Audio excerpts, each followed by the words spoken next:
it's Lindsay and welcome back to my channel. Today we are gonna wrap up my 2021 favorite books of the year. This is like a little mini series I do where twice a year I split up all of the books that I loved.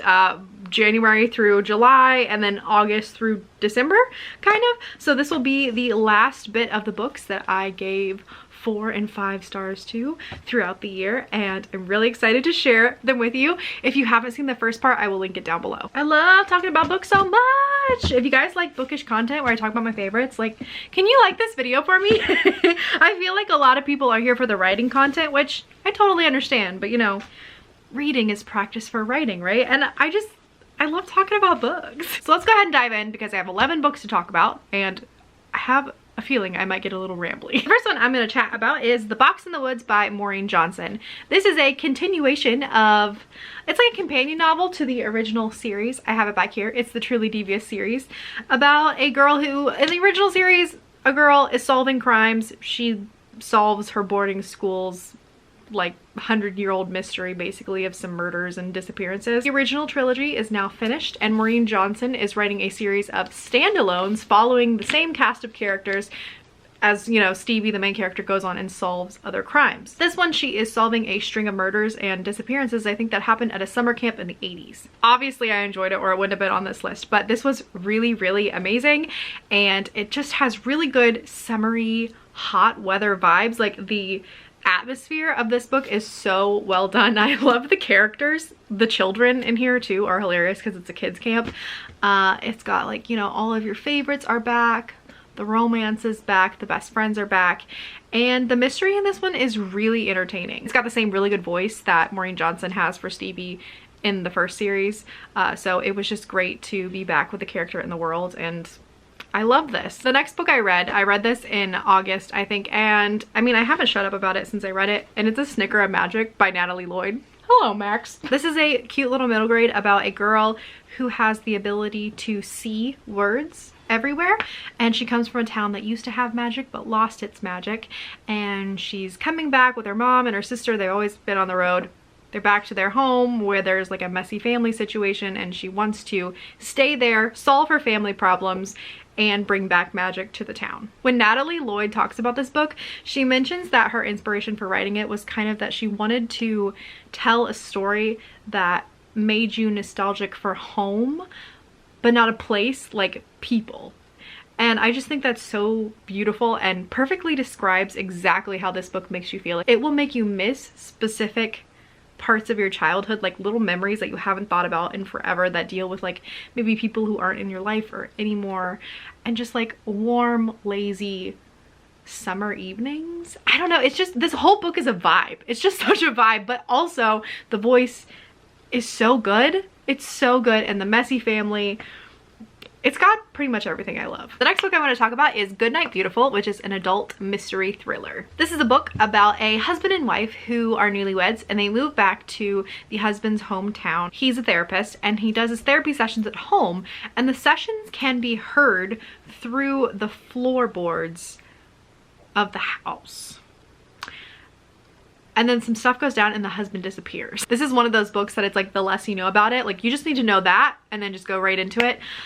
It was such a fun romp. It's one of those books that's like twists on twists on twists, and I had such a fun time with it. I really loved the husband and wife couple, like their dynamic, how they played off of each other. It was just very good, and the relationship between the two, I won't say why, but it was just very refreshing. So I really enjoyed this thriller. Next, I'm going to be talking about Blood Like Magic by Lizelle Samberry. Authortube's own darling. But this is Lizelle's book. It's her debut. It's so fantastic. This follows a black witch living in a near future Toronto who has to kill her first love in order to save her family. And it's so good. Me and Lizelle have such a similar taste in books where we like really messy, dynamic families and characters who don't always make the right decisions. And I feel like she writes exactly what I like to read. So this was just an absolute hit for me. I love the sci-fi elements, and sci-fi is like a hard sell for me a lot of times, but this really worked. And I loved the blend of sci-fi and fantasy and just the depth. I keep coming back to it, but just the depth of character and the voice and the family, how they all played off each other. It was fantastic. The next book I loved was Malibu Rising by Taylor Jenkins Reid. This is the author of the Evelyn Hugo books that everyone pretty much knows about. And in fact, this follows a family of one of the ex-husbands of Evelyn Hugo in here. So that was a fun little tidbit to get to experience. I feel like it's really hard to pitch Taylor Jenkins Reid's books because I can give you a pitch and you'll just be like, oh, that doesn't sound that great. Her books are just one of those things that once you crack them open, the characters just come to life and breathe off the page. And I really feel like this one was no different. This just follows 4 very wealthy siblings as they have a party. It follows the 12 hours leading up to the party and a lot of flashbacks of their life before, of their parents falling in love, of them growing up, things like that. And yeah, it just has her signature character development where I really feel like I'm almost watching a documentary instead of reading a book about fake people. Like, this feels real. All of her books always feel that way. And I just think it's so incredible how she's able to do that. Next, I read People We Meet on Vacation by Emily Henry. This is an adult romance about 2 best friends from college who have always gone on vacation every summer together. And then one year something happens and they kind of have like a friendship breakup after that moment. And then they get together for a last hurrah and go on a vacation. And I mean, it's a rom-com, so of course they're gonna fall in love. I really enjoyed this. I thought it was great. This has Emily Henry's signature, really great character voice. Again, she's one of those authors that does characters so well. Like, she's so good with specificity and just bringing the characters to life, making them feel like real people, which I think is so special and is what makes her romances for me work so well, because they feel like real people really falling in love. I think her writing is really funny. She has a really great sense of humor and she just writes men well, like men that I would actually like root for someone to fall in love with. I think sometimes that's really difficult to do, but all of the men she writes are always like sweethearts and I love that. Next, I'm going to talk about a YA mystery horror called Dark and Shallow Lies. This was a debut that like slapped me out of nowhere. I didn't really hear too much about it. I didn't plan on reading it, and then one of my friends was, and I was like, oh, I'll buddy read it with you. Amazing. This is kind of like a slow, sleepy, eerie, character-driven story about a girl who comes from this like psychic town in the bayou where everyone has some kind of mystical power that's unexplained, and her best friend disappeared a year before, and she's coming back after school and trying to find out if there was more to her friend's disappearance than what was originally thought. And everyone has secrets, everyone's lying about something, and then a mysterious boy appears and all of the mysteries start unraveling. Honestly, one of the best things about this book is the vibes. It is so good. Like, the way that she describes, like, first of all, the temperature. Let's just talk about like the heat and the humidity and the wetness in the air. Like, I just felt it. I felt every inch of this book. I was like sweating as I was reading it. But also like the eerie, uncanny, creepy vibes. I really enjoyed that too. The small town vibes, like she had it on lock. This book also was home to one of my favorite characters of the year, Hart, who is kind of the best friend, had a crush on but thought he was out of my league, love interest guy. He is like stuck with me. Even though I read this book quite a few months ago, he's the character that has stuck with me all year. I just felt his development was so dynamic. I don't know if I've ever read a character that was just so well done as him. I would just say read the book just to get his perspective, and like I feel like angst. Like studying his character would be like just a masterclass course. Like I think it was just so well done. It was impeccable. Next, we're going to talk about My Grandmother Asked Me to Tell You She's Sorry by Frederick Bachman. This was on my top 3 favorites of the year. This is technically adult, I would say literary, maybe commercial, but it follows like a 7-year-old little girl. And I think one of the trends this year one of the things I'm realizing about myself is that I really love adult books that are written with middle grade vibes almost. But this is exactly what it says it is. It's about a little girl who is delivering apology letters after her Spitfire best friend and grandmother passes away. It does sound like it would be a really sad book, and there are times when it is a little bit heart-wrenching, but overall this book is just hilarious. It's a good time. It's filled with funny characters. The grandmother is in here so much even after she passes away because there's so many flashbacks.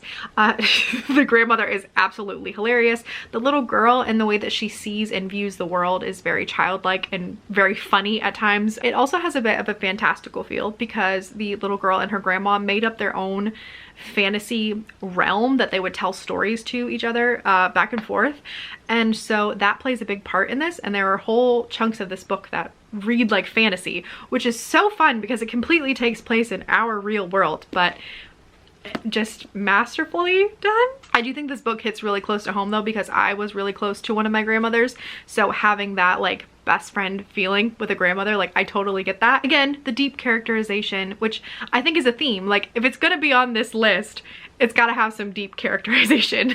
So that's on here. And then just in general, the message was beautiful.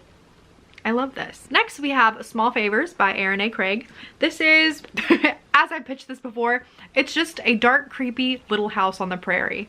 I didn't know I need that, but I loved it. At its heart, this is a story of a family living on a farm that is trying to survive a very tough winter without proper supplies because there are things going around outside of the town, creepy woods with like human-like wrong creatures that possibly might be killing people. So they can't go through the woods. Uh-oh. Chauncey woke up from his naps, huh? You wanna see how massive he is? Oh, him's so big. Anyway, they can't go outside of their town to get supplies because of these creatures. So they're all secluded in their town, struggling because there's no supplies this winter.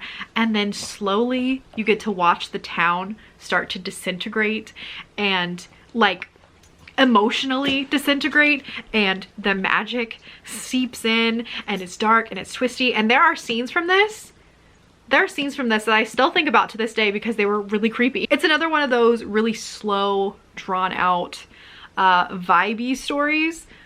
So I wouldn't, if you're gonna read this, I wouldn't go into it expecting like boom, boom, boom plot, because that's not what it is. That's not what Erin A. Craig was trying to do here. It really is like a slow, slow melting of civilization and of reason. And it's just very, very nice. Next we have Rock, Paper, Scissors by Alice Feeney. This is an adult thriller mystery that has a couple whose relationship is on the rocks. They decide to go for a last ditch, you know, effort trip to save their relationship, and they end up getting a B&B that's like a old church converted into like a little bungalow, and they get snowed in, and then creepy stuff starts happening. Alice Feeney is a lot like Ruth Ware to me, where it's just, she does that, those deep characters like I was saying, and the voice is so good. They just feel like real people just talking, having conversations with you. And again, I always love how she usually does dual POVs, a husband and a wife, and they just kind of play off each other. They're lying to each other, they're lying to you, and I really like as the mystery like unravels, you get to try to figure everything out. Alice Feeney also plays with like an omission style of POV, which I really like. I know a lot of people don't in thrillers because they feel like if it's in first person, a character can't lie to you, but I feel like they can. I feel like characters can repress things. So I really enjoy that style. I just wanted to bring that up because I know that's a very divisive thing. But it's also really fun because there's this fun little twist where the husband actually has a neurological condition which makes him suffer from face blindness, so he can't actually recognize anybody's face. So that adds a whole level of like creep to his chapters because he doesn't always know who he's talking to. Also just wanted to point out there is a dog in the story, and the dog is fine. Don't worry. And last but not least, I'm going to talk about Warren the 13th and the All-Seeing Eye. This is a middle grade story that I've been talking pretty much nonstop about as well. It's really cute and adorably illustrated, and it's about a little boy who is the only bellhop in a dilapidating hotel that's been ran by his family for generations, and spooky stuff starts happening. This really is told in the kooky narration style of A Series of Unfortunate Events if you like books that are a little bit ridiculous, which I do when I read middle grade. So I love this so much. The narration style added so much fun to it. There were times when I actually like laughed out loud, which doesn't happen very often, but it was great. And I have the rest of the book in the series on order so that I can keep reading, because there's there's 2 books out and there's a 4th one coming out. So I'm just thrilled with this series, and it is a dream of mine to get a book narrated, or not narrated. Hopefully my books get narrated, but illustrated like this. It's so cool. It's so cool. So those are my favorite books of the second half of 2021. Again, if you want to see all of the books that I loved or gave 4 or 5 stars to in 2021, check out the first video down below. That will wrap up January through July. In the comments down below, let me know your #1 top favorite book of 2021. I'm always looking for more recommendations, and apparently so is Max. Thank you guys so much for watching. Don't forget to like and subscribe, and I'll see you in the next one. Bye.